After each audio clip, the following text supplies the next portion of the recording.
High, ম্যাট্রিকুলার এডুকেশনের YouTube চ্যানেলে তোমাদের সবাইকে স্বাগত জানাই। আশা করি তোমরা সবাই খুব ভালো আছো এবং তোমাদের উচ্চ মাধ্যমিক 2023-এর পরীক্ষা খুব ভালো হয়েছে।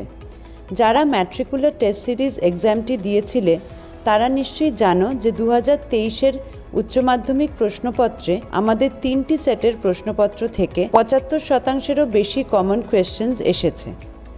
আজকে আমি এই ভিডিও দ্বারা উচ্চ মাধ্যমিক 2023-এর বায়োলজি প্রশ্নপত্রের সমস্ত প্রশ্নের উত্তর দেব। প্রশ্ন 1, প্রতিটি প্রশ্নের বিকল্প উত্তরগুলির মধ্যে থেকে সঠিক উত্তরটি বেছে নিয়ে লেখো। 1 একটি অতি ক্ষুদ্র সচল পুরুষ গ্যামেট ও একটি বৃহৎ নিশ্চল স্ত্রী গ্যামেটের মিলনকে বলা হয়। উত্তর অপশন বি, অ্যানাইসোগ্যামি। 2 কপার টি-এর কাজ হল। উত্তর অপশন ডি, শুক্রাণুর সক্রিয়তা হ্রাসের মাধ্যমে শুক্রাণুর নিষিদ্ধকরণের ক্ষমতা হ্রাস। 3 মাতৃদুগ্ধে উপস্থিত কোন অ্যান্টিবডি জীবাণু সংক্রমণের হাত থেকে সদ্যজাত শিশুকে রক্ষা করে? উত্তর অপশন এ, আইজিএ। 4 মেন্ডেলীয় একসংকর জননের F2 জনুতে ফেনোটাইপিক অনুপাত হল। উত্তর অপশন বি, 3:1। 5 ইন্ডাস্ট্রিয়াল মেলানিজম হল। উত্তর অপশন সি, প্রাকৃতিক নির্বাচনের উদাহরণ। 6 নিম্নলিখিতগুলির কোনটি ক্রিসক্রস উত্তরাধিকারের উদাহরণ? উত্তর অপশন বি, থ্যালাসেমিয়া। 7 আর্কিওপেট্রিক্স কোন দুটি প্রাণীগোষ্ঠীর মিসিং লিঙ্ক? উত্তর অপশন সি, রেপটিলিয়া ও অ্যাভিস। 8 কোন উদ্ভিদ প্রজনন পদ্ধতি মানুষ অতি প্রাচীনকাল থেকে ব্যবহার করে? উত্তর অপশন বি, নির্বাচন। 9 প্লাজমা কোষ কোন ধরনের অনাক্রমতার সঙ্গে সম্পর্কিত? উত্তর অপশন বি, রসভিত্তিক অনাক্রমতা। 10 টিআই প্লাজমিড নিষ্কাশন করা হয় নিম্নলিখিত কোন জীবটি থেকে? উত্তর অপশন বি, অ্যাগ্রোব্যাকটেরিয়াম টিউমেফেসিয়েন্স। 11 নিম্নলিখিত কোন পদ্ধতিতে পোলিও ভ্যাকসিন প্রস্তুত হয়? উত্তর অপশন এ, অ্যাটেনুয়েটেড ভাইরাস। 12 নিম্নলিখিতগুলির কোনটি বায়োডাইভার্সিটি হটস্পটের জন্য প্রয়োজনীয় প্লাস প্রাথমিক শর্তের অন্যতম? উত্তর অপশন এ, কমপক্ষে 1500 একাডেমিক প্রজাতির সংবহন কলাযুক্ত উদ্ভিদের উপস্থিতি। 13 নিম্নলিখিত বনভূমির কোনটি উষ্ণ ও আর্দ্র বৈশিষ্ট্যযুক্ত? Option B, tropical rain forest. 14 নিম্নলিখিতগুলির কোনটি সর্বাপেক্ষা স্থায়ী বাস্তুতন্ত্রের উদাহরণ? উত্তর অপশন এ, মহাসাগর। প্রশ্ন 2 নিম্নলিখিত প্রশ্নগুলির প্রতিটি একটি বাক্যে উত্তর দাও। বিকল্প প্রশ্নগুলি লক্ষণীয়। 2-1 রোপণ অথবা ইমপ্লান্টেশন বলতে কী বোঝো? উত্তর নিষেকের পর যে প্রক্রিয়ায় জাইগেট ব্লাস্টোসিস্ট অবস্থায় জরায়ুর এন্ডোমেট্রিয়ামে স্থাপিত হয় তাকে ইমপ্লান্টেশন বলে। 2-2 মেন্ডেলবাদের একটি ব্যতিক্রম অথবা ডেভিয়েশন উল্লেখ করো। উত্তর ভিন্ন ভিন্ন লোকাসে অবস্থিত দুটি প্রকট জিনের উপস্থিতির কারণে যদি জীবের একটি বৈশিষ্ট্য প্রকাশ পায় তবে সংশ্লিষ্ট জিনদ্বয়কে পরিপূরক জিন বলা হয়।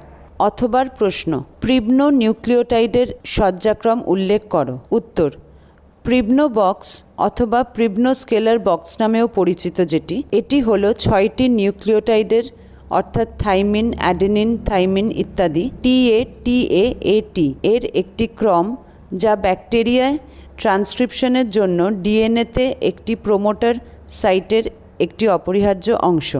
2-3 একটি মিথজীবী নাইট্রোজেন সংবন্ধনকারী সায়ানোব্যাকটেরিয়ার নাম লেখো। উত্তর ডায়াজোট্রোফ হচ্ছে সায়ানোব্যাকটেরিয়া, যার একটি উল্লেখযোগ্য উদাহরণ হল ট্রাইকোডেসমিয়াম। এছাড়াও গ্রিন সালফার ব্যাকটেরিয়া, অ্যাজোটোব্যাকটেরাসি, রাইজোবিয়া এবং ফ্র্যাঙ্কিয়া এই সবগুলোই একটি মিথজীবী নাইট্রোজেন সংবন্ধনকারী সায়ানোব্যাকটেরিয়ার নাম। অথবার প্রশ্ন VAM অথবা VAM কি? উত্তর VAM হলো এক প্রকার এন্ডোমাইকোরিজাই, এটি উদ্ভিদের কোষের মধ্যে প্রবেশ করে। 2-4 অস্থায়ী ও স্থায়ী পরজীবীর পার্থক্য কী? উত্তর জীবনচক্রের বিভিন্ন পর্যায়ে যেমন প্রজনন, দৈহিক বৃদ্ধি ইত্যাদির জন্য পোষকের দেহে অবস্থান করে না বা স্থায়ীভাবে পোষকের দেহে লেগে থাকে না, তাদের অস্থায়ী পরজীবী বলে। আর যখন কোনো পরজীবী দীর্ঘকাল পোষকের দেহে বাস করে এবং জীবনধারণ করে তাকে স্থায়ী পরজীবী বলে। প্রশ্ন 3, নিম্নলিখিত প্রশ্নগুলির সংক্ষেপে উত্তর দাও। বিকল্প প্রশ্নগুলি লক্ষণীয়। 3-1, জেনোগ্যামি বলতে কী বোঝো? অ্যাপোমিকটিক বীজ কী? উত্তর, একটি উদ্ভিদের পরাগধানী থেকে অন্য আরেকটি উদ্ভিদের গর্ভমুণ্ডে পরাগরেণু স্থানান্তরকে জেনোগ্যামি বলে। এটি জেইটোনোগ্যামির ঠিক বিপরীত প্রক্রিয়া। অ্যাপোমিক্সিস বা অযৌন বীজ গঠন হলো একটি উদ্ভিদের ফল যা যৌন প্রজননের সবচেয়ে মৌলিক দিকগুলিকে বাইপাস করার ক্ষমতা অর্জন করে, যেমন মিয়োসিস এবং নিষিক্তকরণ। পুরুষ নিষিক্তকরণের প্রয়োজন ছাড়াই ফলস্বরূপ বীজ একটি উদ্ভিদকে অঙ্কুরিত করে যা মাতৃত্বকালীন ক্লোন হিসেবে বিকাশ লাভ করে। অথবার প্রশ্ন, স্পার্মিওজেনেসিস কি? মানব ভ্রূণ কোন দশায় জরায়ু গাত্রে রোপিত হয়? উত্তর, স্পার্মাটোজেনেসিস বা স্পার্মিওজেনেসিস হলো এমন একটি প্রক্রিয়া যার মাধ্যমে অন্ড বা টেস্টিসের সেমিনিফেরাস নালিকায় বীজকোষ থেকে হ্যাপ্লয়েড স্পার্মাটোজোয়া বা শুক্রাণু উৎপন্ন হয়। স্বাভাবিক মানব গর্ভাবস্থায় নিষিক্ত ডিম জরায়ুর এন্ডোমেট্রিয়াল আস্তরণে নিজেকে প্রতিস্থাপন করে। এটি সাধারণত নিষিক্তকরণের পর প্রথম কয়েকদিনের মধ্যে ঘটে এবং রোপণ করা ভ্রূণটি রোপণের পর শীঘ্রই প্লাসেন্টা তৈরি করতে শুরু করে। 3-2, টেস্ট ক্রস কী? উদাহরণসহ বোঝাও। উত্তর, মেন্ডেলের এক সংকর জনন পরীক্ষার ক্ষেত্রে সংকর লম্বা গাছের সঙ্গে বিশুদ্ধ লম্বা অথবা বিশুদ্ধ বেটে গাছের সংকরায়ন অর্থাৎ টিটি বা টিটি। প্রথম অপত্য জনুর জীবের সঙ্গে যদি বিশুদ্ধ প্রচ্ছন্ন জিনোটাইপযুক্ত জনিত্রী জীবের সংকরায়ন ঘটানো হয় তাকে টেস্ট ক্রস বলে। 3-3, এলএসডির সম্পূর্ণ নাম কি? এটি কোন প্রকার ড্রাগ? লাইসার্জিক অ্যাসিড ডাইইথালামাইড অথবা এলএসডি। এছাড়াও অ্যাসিড পরিচিত এক ধরনের সাইকেডেলিক ওষুধ যা মনস্তাত্ত্বিক প্রভাবের জন্য পরিচিত। একে সাইকেডেলিক মাদক হিসেবে চিহ্নিত করা হয়। এই ধরনের মাদকের প্রভাবে সাধারণত মানুষ তার নিজের চারপাশের বাস্তবতাকে ভিন্নভাবে অনুভব করেন।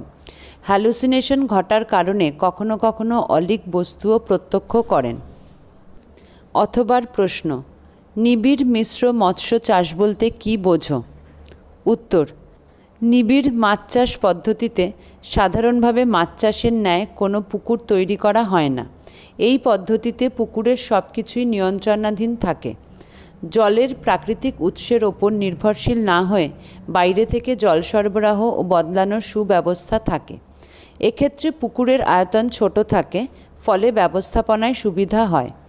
এই পদ্ধতিতে একক চাষে খুবই ভালো ফলাফল পাওয়া যায়।